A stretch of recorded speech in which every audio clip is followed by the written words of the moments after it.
There are many ways a king can kill his son. Some do it quickly, with swords and orders shouted across palace courtyards. Some do it quietly, with poison slipped into wine or accusations written into law. And some do it in a way so horrifying, so intimate, that history itself hesitates before telling the story.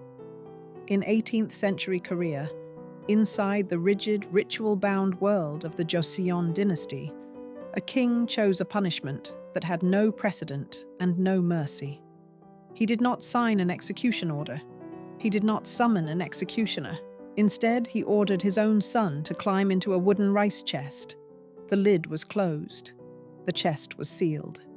And the prince was left to die slowly, in the summer heat, inside the palace walls. The prince's name was crowned Prince Sado. The king who condemned him was his father, King Yeongjo, one of the longest reigning monarchs in Korean history. This is not a story about cruelty alone. It is a story about fear, about madness and power, about a dynasty so obsessed with moral perfection and political survival that it sacrificed its own blood to preserve an image.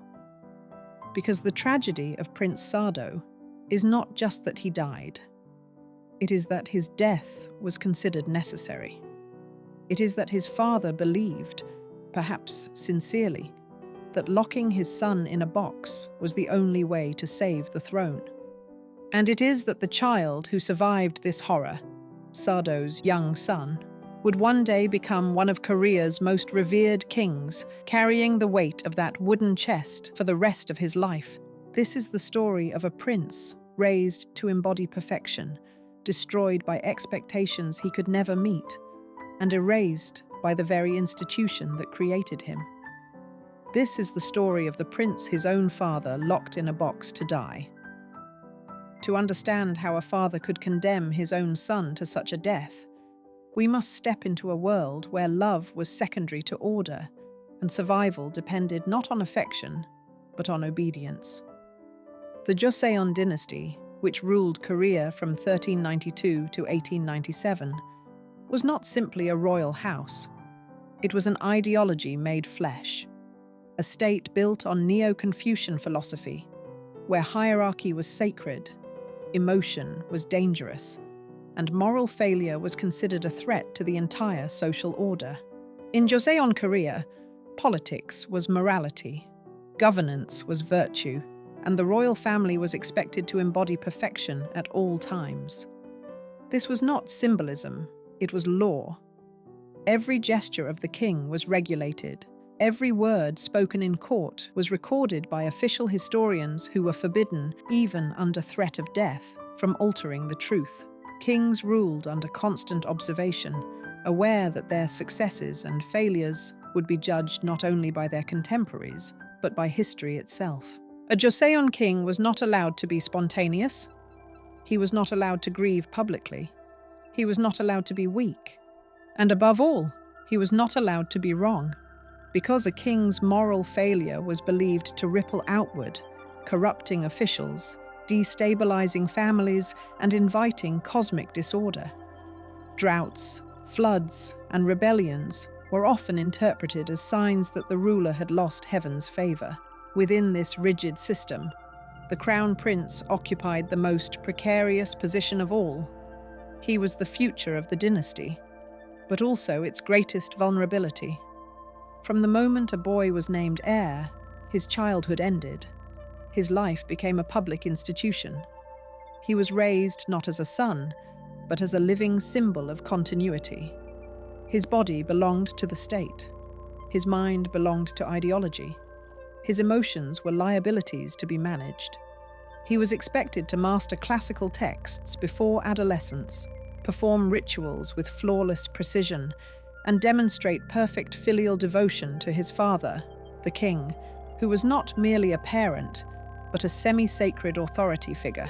Failure was not punished gently. Failure was shame. Failure meant instability. Failure meant fear. Into this world, Prince Yeongjo, later known as Crown Prince Sado, was born in 1735. His father, King Yeongjo, had waited anxiously for a legitimate heir. Yeongjo's own path to the throne had been fraught with insecurity. Born to a concubine rather than a queen, he had spent his reign haunted by questions of legitimacy, terrified of factional politics, rebellions, and whispers that he did not truly belong on the throne. When Sado was born, Yeongjo saw more than a child. He saw protection. He saw validation. He saw the future stability of his reign. And when Sado became crown prince at just 2 years old, after the death of his older half-brother, the weight placed upon him was crushing from the very beginning. The palace celebrated, the rituals were performed. But the child himself had no say. From infancy, Sado's days were scheduled with mechanical precision. Tutors monitored his speech. Nurses reported his moods. Officials documented his development as though he were a project rather than a person.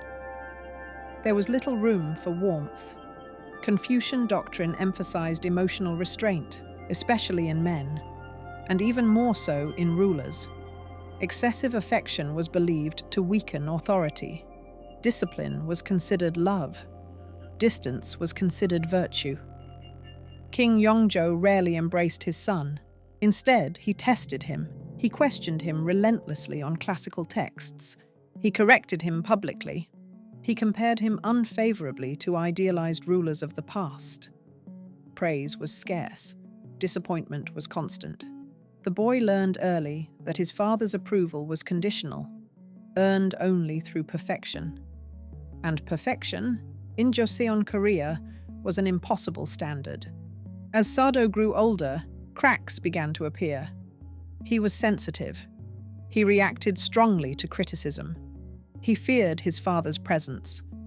He struggled with ritual performance, not because he lacked intelligence, but because the pressure paralyzed him. In a healthier world, these traits might have been met with guidance or compassion.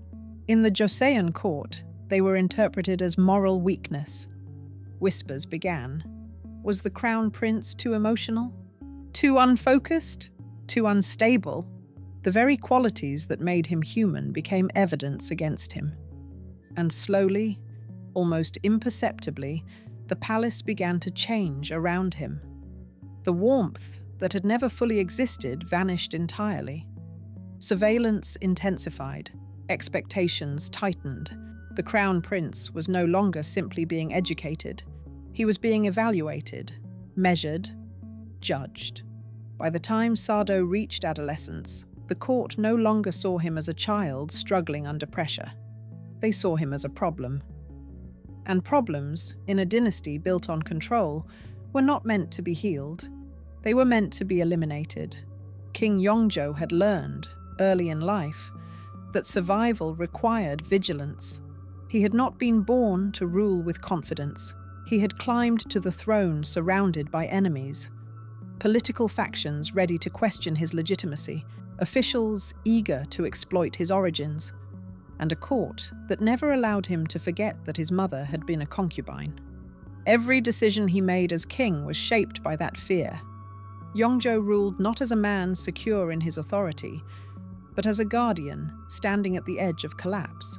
He believed that order was fragile, that chaos lurked just beneath the surface, and that weakness, especially within the royal family, could tear the dynasty apart.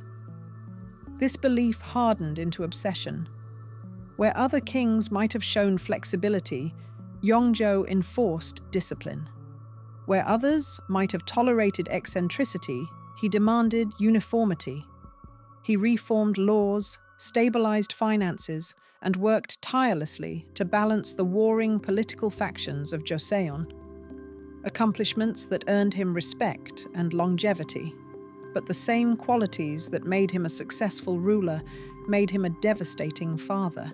To Yeongjo, Crown Prince Sado was not only a son, he was a symbol, a living extension of the king's legitimacy.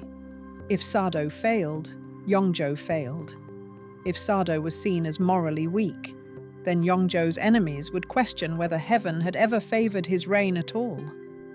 And so Yeongjo watched his son with relentless scrutiny. He tested him publicly, knowing that humiliation was meant to strengthen resolve.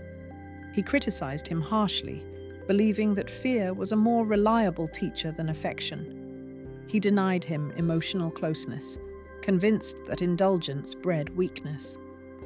But fear does not produce strength in every child. In Sado, it produced anxiety. As the prince grew, Yeongjo's disappointment became more visible and more dangerous. Officials began to mirror the king's disapproval. Tutors reported concerns with increasing urgency. Each report confirmed Yeongjo's worst suspicions, that his son was not strong enough to rule. And rather than question the system that demanded perfection, Yeongjo questioned the child. He did not ask what was breaking his son. He asked how to contain him.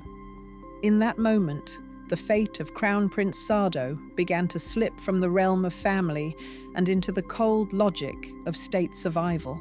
By the time Crown Prince Sado reached adulthood, fear had become the architecture of his mind. He lived inside a palace designed to watch him.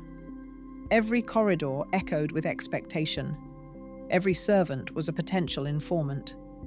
Every audience with his father was a performance where failure carried consequences that no one dared to name aloud. Sado began to suffer from intense psychological distress. Episodes of panic, paranoia, and uncontrollable rage that Confucian court culture had no language to understand and no patience to accommodate. In Joseon, Korea, a crown prince was expected to embody moral clarity, emotional restraint, and ritual precision. There was no room for fragility, no concept of illness that did not involve the body. The mind, if it faltered, was assumed to be corrupt. Sado's symptoms worsened under pressure. He developed an overwhelming fear of court robes, convinced that the act of dressing would suffocate him. At times, he could not bring himself to attend rituals at all. On other days, he appeared restless, erratic, and unpredictable, behavior that horrified officials trained to believe that composure was proof of virtue. Rumors spread quietly at first, then more openly, whispers of instability, of unfitness, of danger. Some accounts speak of violent outbursts, moments when Sado lashed out at servants or destroyed objects in fits of terror and confusion. These incidents, while tragic, were also magnified by a court eager to document his failures. Every mistake became evidence, every episode became a report, and through it all, Sado remained trapped. He could not step away from his role. He could not confess weakness. He could not seek help without condemning himself. The very system meant to prepare him for kingship was tightening around his throat. Most devastating of all was his isolation. His father grew colder, officials grew more distant. Even those who sympathized with him feared being associated with instability. Only his wife, Lady Yeongjo, remained near, quietly recording events, quietly surviving, quietly watching the slow unraveling of a man who had never been allowed to simply be a child. Sado was not rebelling against the throne, he was drowning inside it. And the deeper he sank, the more the court began to ask the question that would soon become unavoidable. What happens when the heir to the dynasty becomes its greatest threat? By the summer of 1762, the Joseon court had reached a point where silence was no longer possible. Prince Sado's behavior, once whispered about in side corridors, had become a matter of formal discussion among senior officials. Memorials were submitted to the throne, carefully worded, respectful, devastating. They did not accuse the crown prince of madness. That word was never used. Instead, they spoke of loss of moral balance, of ritual impropriety, of behavior incompatible with the dignity of the heir. In Confucian governance, words mattered more than truth. King Yeongjo read these reports knowing exactly what they implied. A crown prince who could not perform ritual could not inherit heaven's mandate. A prince who inspired fear could not rule with moral authority. And a king who protected such a son risked condemning the entire dynasty. Yet Yeongjo was not merely a king, he was a father, and for decades, he had lived inside a contradiction that no Confucian text had prepared him for.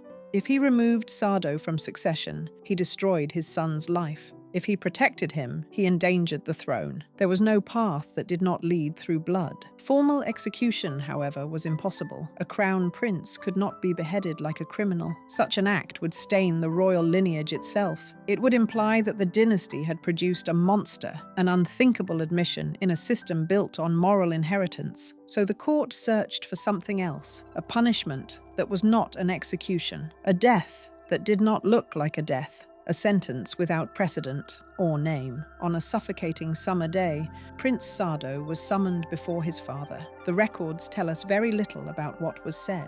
Joseon chroniclers were meticulous, but this moment was recorded with unnatural brevity. Perhaps even history hesitated. Yeongjo did not accuse his son. He did not shout. He did not explain. He simply ordered Sado to enter a large wooden rice chest, the kind used to store grain during harvest. The sentence was absolute. Once inside, the lid was closed. No sword was drawn. No executioner raised his hand. No blood was spilled. But everyone present understood. This was death. Sado's final days passed in enforced silence. Guards were stationed. The chest was placed in a courtyard, exposed to the heat of July. No one was permitted to intervene. No one was permitted to speak his name. For King Yeongjo, the agony did not end with the order. He reportedly avoided the courtyard. He refused meals. He aged visibly in those days. Yet he did not revoke the sentence. To do so would have undone everything: the justification, the illusion of order, the fragile legitimacy he was trying to preserve. This was not cruelty born of hatred. It was cruelty born of belief. Belief that the dynasty mattered more than the individual. Belief that a king was required to sacrifice even his own child if heaven demanded it. Belief that mercy, in this case, would be moral failure. Prince Sado died not as a rebel, not as a traitor, not as a criminal, but as a problem the system could not solve, and in choosing the dynasty over his son, King Yeongjo secured the throne, but fractured something far more fragile than royal authority. He broke the idea that a family could survive absolute power. Prince Sado's death did not end the crisis. It merely transformed it. The Joseon court had removed a problem, but it had also created a wound, one that could not be spoken of openly, yet could not be ignored. A crown prince had died under his father's orders. The dynasty survived, but its moral certainty did not. For Lady Yeongjo, Sado's wife, survival itself became an act of quiet resistance. She was still young, she was still a royal consort, and she was still the mother of the future king, but she was also the widow of a man the court preferred to forget. In the days following Sado's death, Lady Yeongjo did what the system required of her. She remained silent. She dressed appropriately. She performed the rituals. She did not cry publicly. In Confucian society, grief was allowed, but only in prescribed forms. Privately, however, she remembered everything. Years later, she would write the memoirs of Lady Yeongjo. In it, she neither fully condemned Sado nor absolved him. Instead, she presented him as a deeply troubled man, shaped and ultimately broken by impossible expectations. Her account was revolutionary in its restraint.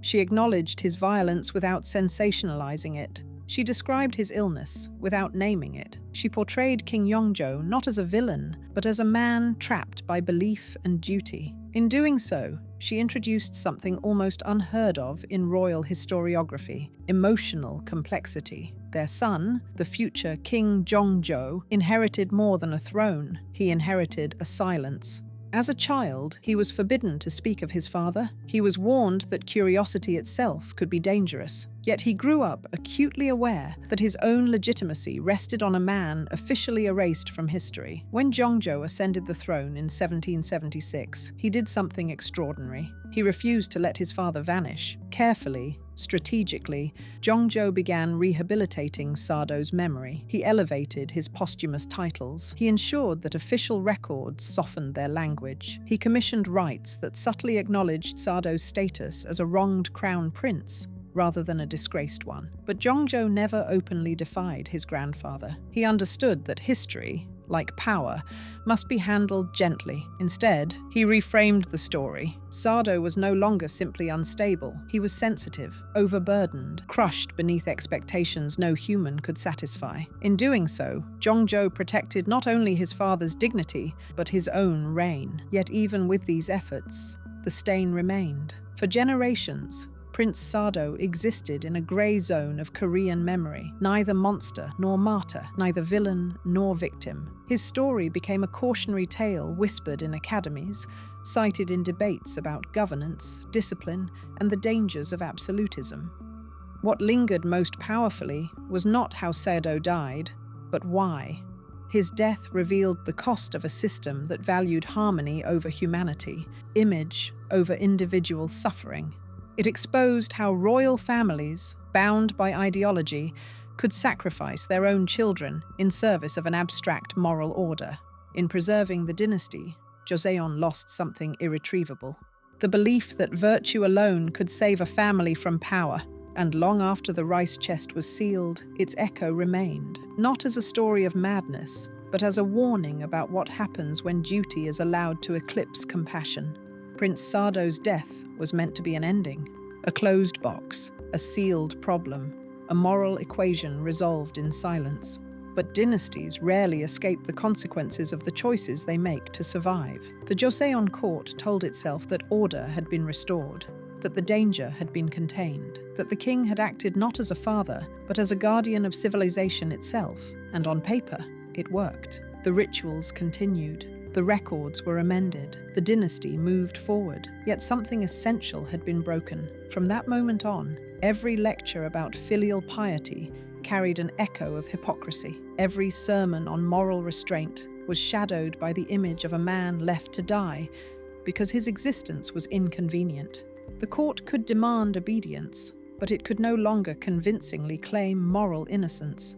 Prince Sado became the dynasty's unspoken wound. No official monument marked his suffering. No public mourning acknowledged his humanity. And yet, his absence lingered in whispered conversations, in cautious reforms, in the deep emotional restraint that hardened the royal family for generations.